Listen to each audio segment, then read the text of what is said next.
آج کے historical vlog میں بات کریں گے گجر خاں کے قدیمی گاؤں نرالی کے حوالے سے۔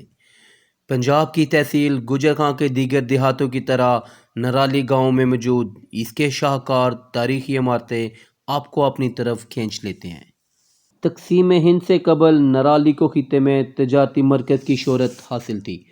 غلطہ قصبے سے 4 کلومیٹر شمال میں قائم اس گاؤں میں رادھے شام کا مندر، ایک پانی کا ٹینک جسے نرالی تالاب کہا جاتا ہے، اور کئی سکھ اور ہندو حویلیاں قائم ہیں۔ رادھے شام مندر ایک کافی بلند تعمیر ہے اور نرالی کی دیگر عمارتوں میں منفرد نظر آتی ہے۔ 2 منزلہ مندر کے اوپر ایک شکھر یعنی چوٹی ہے، جبکہ اوپر اور نیچے 2 منزلوں کا داخلی حصہ محرابی ہے۔ نچلی منزل عبادت گاہ کے طور پر استعمال ہوتی تھی، جبکہ اوپر والی منزل میں بھگوان کی مورتی ہوا کرتی تھی تاکہ عقیدت مند دور سے ہی درشن کر پائیں۔ شاید یہ ہندوؤں میں ذات پات کے سخت گیر نظام کی وجہ سے کیا گیا ہو تاکہ سب سے نچلی ذات کے دلت ہندو اونچی ذات والوں کے پاس نہ بھٹکیں اور دور سے ہی عبادت کر لیں۔ پوٹھوہار کے ایک بڑے حصے میں اونچی ذات یعنی برہمنوں اور کشتریوں اور ویشوں کے مندر کافی تعداد میں ملتے ہیں، لیکن ایک بھی مندر شودر، ہریجن یا دلت ذات کے لوگوں کا نہیں ہے۔ رادھے شام مندر پوٹھوہار کا بلند ترین مندر ہے۔ رادھے شام مندر اور ٹیکسلا اور راول پنڈی کے 2 مندروں کو چھوڑ کر پاکستان میں اس طرح کے مندر دیکھ پانا بہت ہی نایاب تجربہ ہے۔ مندر چوکور صورت میں تعمیر کیا گیا اور شکھر سمیت دونوں منزلیں بھی چوکور ہیں۔ مندر کی اندرونی دیواروں پر کلکاری کی گئی۔ بدقسمتی سے مندر کی بیرونی دیواروں پر موجود نقش و نگار وقت کی سختیاں نہیں جھیل پائے اور اب ان کی گزشتہ شان و شوکت کی صرف جھلک ہی باقی رہ گئی۔ گاؤں کے بیچوں بیچ پانی کا ایک بڑا ٹینک ہے۔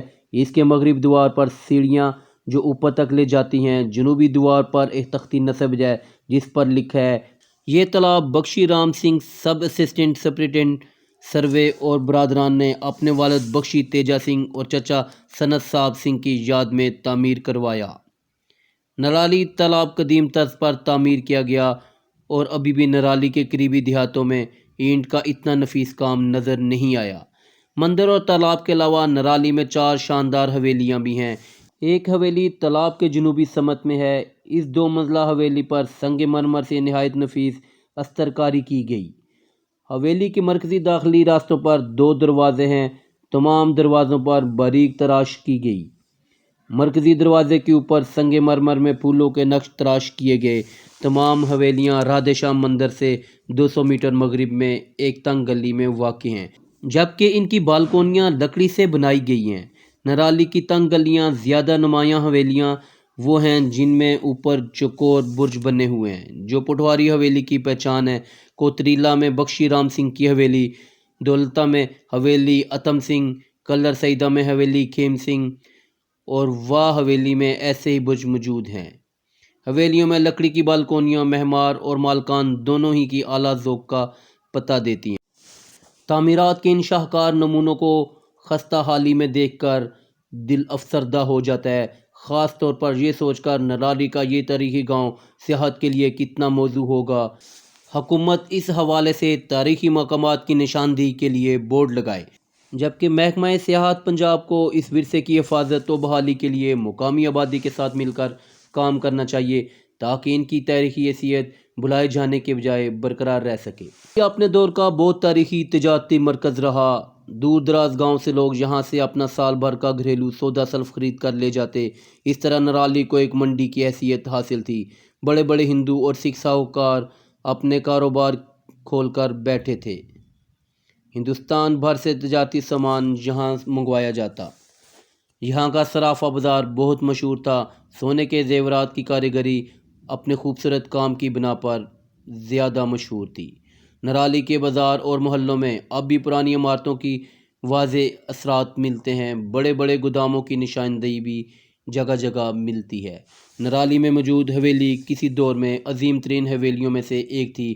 اس کے پاس کھڑے ہو کر اندر آوازیں سننے کی کوشش کریں تو حویلی کے اندر آپ کو خاموشی کے علاوہ کچھ نہیں نظر آتا۔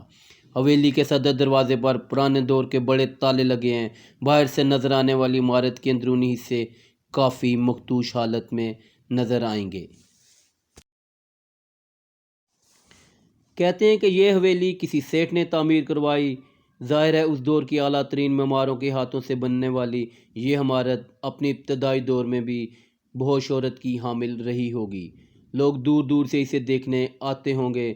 حویلی کے مالکان بھی بہت کھاتے پیتے گھرانے سے تعلق رکھتے ہوں گے، انہوں نے بھی تعمیر میں کوئی کمی نہ چھوڑی ہوگی۔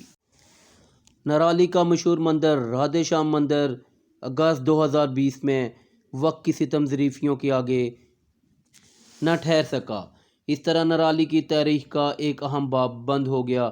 واضح رہے کہ نرالی کا شمار گجر خاں کے قدیم ترین گاؤں میں ہوتا ہے۔ تقسیم ہند سے قبل یہاں ہندو، سکھ اور مسلمان بہت سلوک اور اتفاق سے رہتے تھے۔ موجودہ نرالی گاؤں میں اب بھی قدیم عمارتیں اور رہائش گاہیں دیکھی جا سکتی ہیں۔ کچھ رہائش گاہوں تو انتہائی مخدوش حالت میں ہیں اور کچھ میں ابھی بھی آباد ہونے کی وجہ سے رہن سہن کے قابل ہے۔